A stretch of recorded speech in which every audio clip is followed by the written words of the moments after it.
All right, guys, welcome back. And today we're going to be going over 5.8, which is the law of sines, and for the law of cosines. And for my think slash homework I just have, recall the law of sines. And that's just A over the sine of A equals B over the sine of B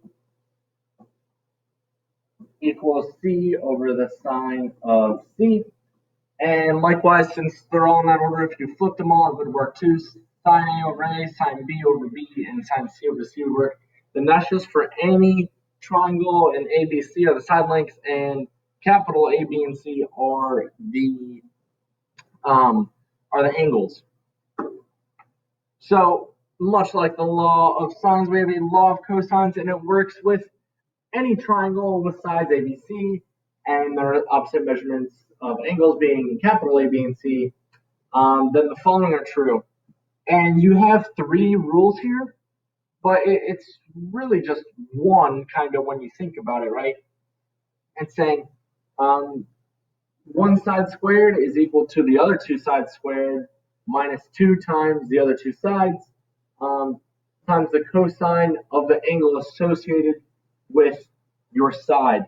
And that's what all three of those say, right? It just is switching up depending on what side you're using. So all three of these are kind of the same equation as long as you think about it correctly. But I would write that down just so that you have the law of cosine somewhere, because that will definitely be helpful for bookwork and the quiz and future tests. So I definitely write that down. And we're going to go over why, because I think it's kind of fun. So notice our big triangle ABC was just any triangle, right? It's not a right triangle. And we have a right angle here. I drew the altitude and I called the height H. And I said if this whole other side was A and I called this little side X, then the other side must be A minus X. I think that makes sense to everyone. And now I'm going to use the Pythagorean theorem on the right triangle to say that C squared equals A minus X in parentheses squared plus H squared. And then I'm just going to expand that A minus X squared to A squared minus 2AX plus X squared, and then we have that plus H squared at the end. But I want you to notice something. Look at B over here. Look at this triangle on the right side. If I did Pythagorean theorem there, wouldn't B squared equal X squared this side plus H squared, that height? So I have X squared plus H squared right there. I can replace that with B squared. So now I'm going to have C squared equals A squared minus 2AX plus B squared. Now from here, it's kind of a little trick. If I look at this angle C here, and I take the cosine of C, that's why it's called the law of cosines. The cosine of C is adjacent is X and the hypotenuse is B. And so then if I multiply that B over, I'm going to get that X equals B times the cosine of C. Well, I'm going to plug that in, this X in, for this X right here. And then we get C squared equals A squared minus 2 times A, and then times X, but X is B times the cosine of C. And then we have that plus B squared. And then just rearranging it, we have C squared equals A squared plus B squared minus 2AB cosine of C, right? And that is the law of cosines. And if we did it for every other, if we drew altitudes, to every other side, we could do the same thing for B squared and A squared. So our first example, for a right-handed golfer, a slice is a shot that curves to the right of its intended path, and a hook curves to the left. Suppose Se-Ri Pak hits the ball from the 7th from the 7th tee at the U.S. Women's Open, and the shot is a 160-yard slice, 4 degrees from the path, straight to the cup. If the tee is 177 yards from the cup, how far does the ball lie? Okay, so again, these we just always draw pictures. So we're at a tee, right? Some sort of tee, and here's maybe the cup ball. Draw it like a little U, so maybe that helps us know that's the cup. And it says from the tee to the cup is 177 yards. So 177 yards. Now I'm not going to put the yards on there just so I have more room. And is a 160-yard slice 4 degrees. So slice means to the right. So we go to the right, and that's going to be 160. She's 160, not 166. 160 degrees, or not degrees, yards. Getting ahead of myself. And then this right here, this angle is 4 degrees. And the question is, how far does the ball lie from the cup? So now the ball is here, right? So straight from the cup is this distance x. And I'm just gonna call it x, just because. So I'm looking for that side x.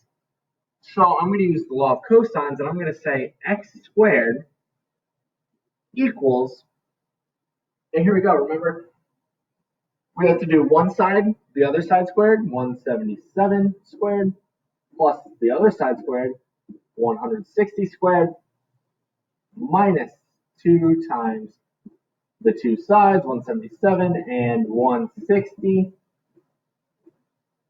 and then times the cosine of c.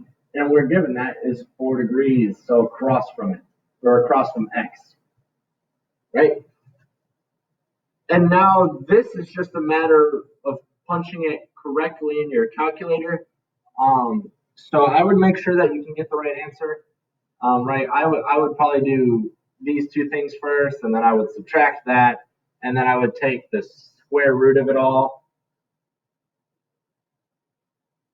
And when you are done, you should get that you are about 20.7, and then we were in yards away from the cup.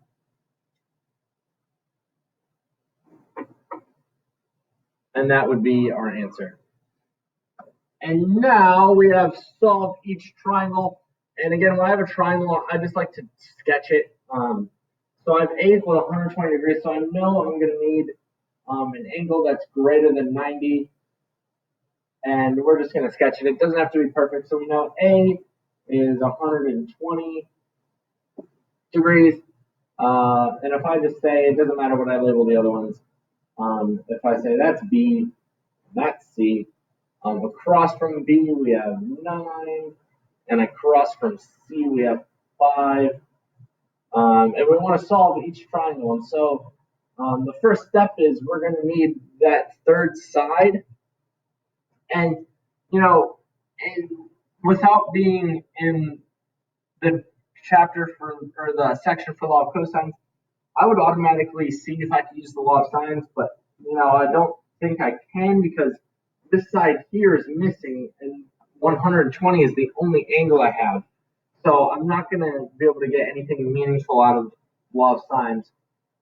So with that said, I'm going to find A. So I'm going to have to use the law of cosines for that. A squared equals 9 squared plus 5 squared, the other two sides squared, minus 2 times A, which is 9 times, or not A, but the other side times the other side, which is 5, and then cosine of the angle across from the one you were looking for, cosine of 120 degrees.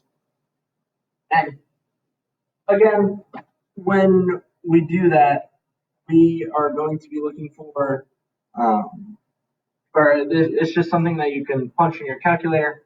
I would try getting this answer on your calculator to make sure you can get it, but I'm not going to waste my time here to number crunch.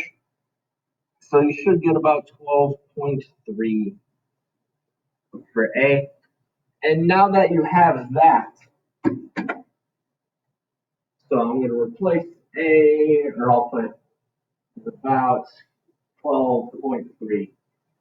And now with that, now it's much easier and we can use the law of sines, right? So let me look for this angle C. So I could do the sine of C all over 5, which is the side C, equals sine of 120 degrees all over 12.3. I'm going to multiply that 5 over.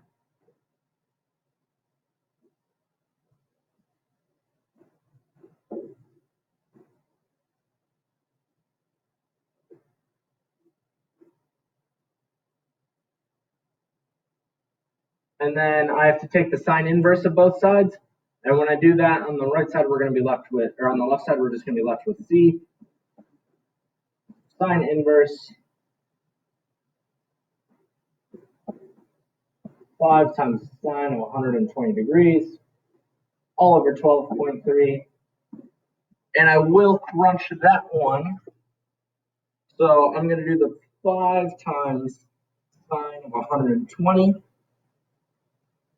I'm going to make sure I'm in degrees. I am. And then I'm going to divide that by 12.3. And then I'm going to take the sine inverse of that answer. And we're going to get that C is about 20.6 degrees.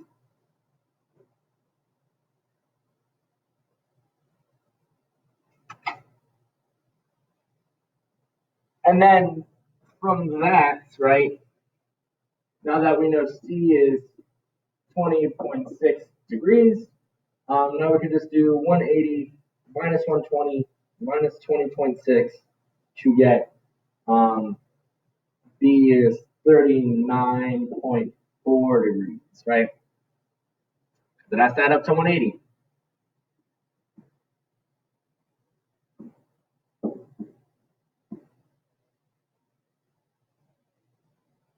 Now for this one down here,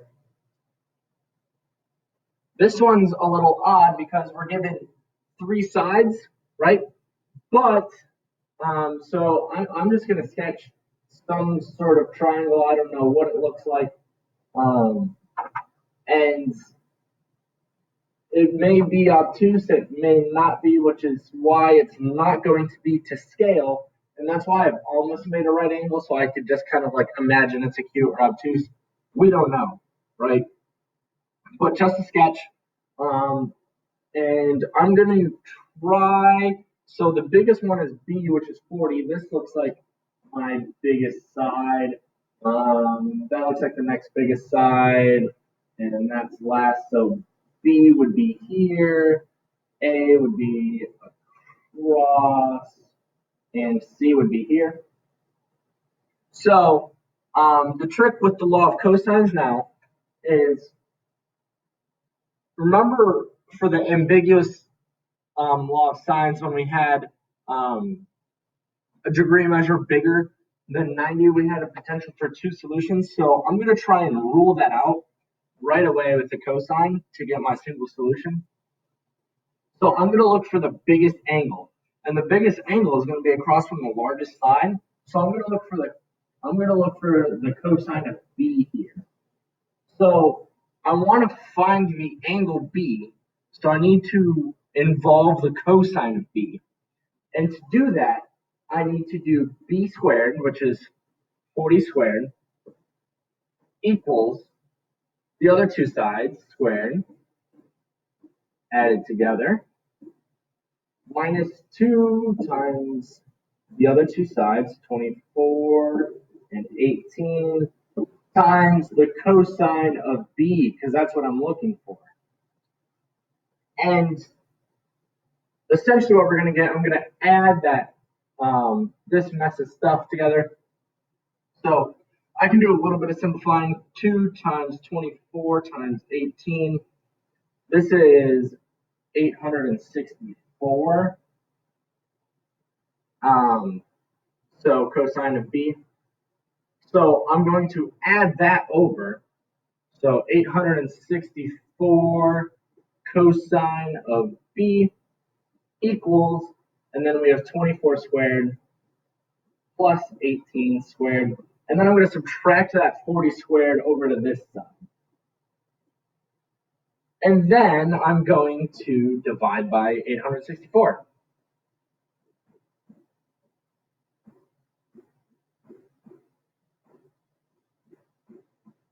And if you want to, you could calculate this 24 squared plus 18 squared minus 40 squared early so that it's not so cumbersome. But I'm just going to leave it. And then we have to take the cosine of inverse to find the angle, right? So B is an angle, so we better be looking for cosine inverse.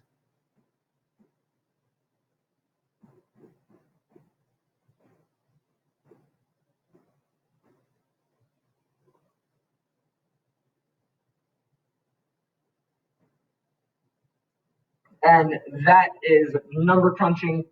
So I'll do 24 squared plus 18 squared minus 40 squared. And that's negative 700 divided by 864. And then cosine inverse of that answer. And you are going to get that B is about 144.1 degrees. And the hard part is done, right? Now that we have an angle, we can use the law of sines. Super nice. So let's go up here. Let's say we're looking for A.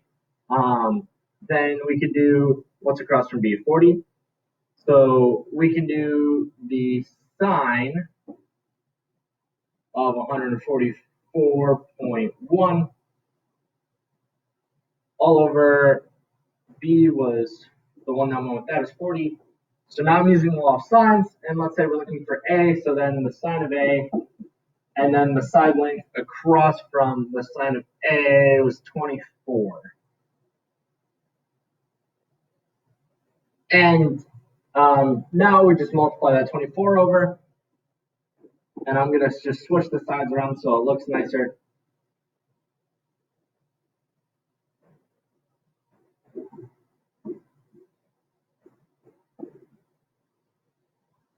All over 40. And that's number crunching. Then we take the sine inverse of both sides. Sine inverse of this crap. And then you'll get that A is about 24 times the sine of 144.1. Divide that by 40, and then I'm going to take the arc side. 20.6 degrees. And so that just leaves C. We can do 180 minus 144.1 minus 20.6, and we're going to get 15.3 degrees. And that is not too bad. It's just really that first step in figuring out what you have to use first. But that is going to wrap it up for the first section of the law of cosines.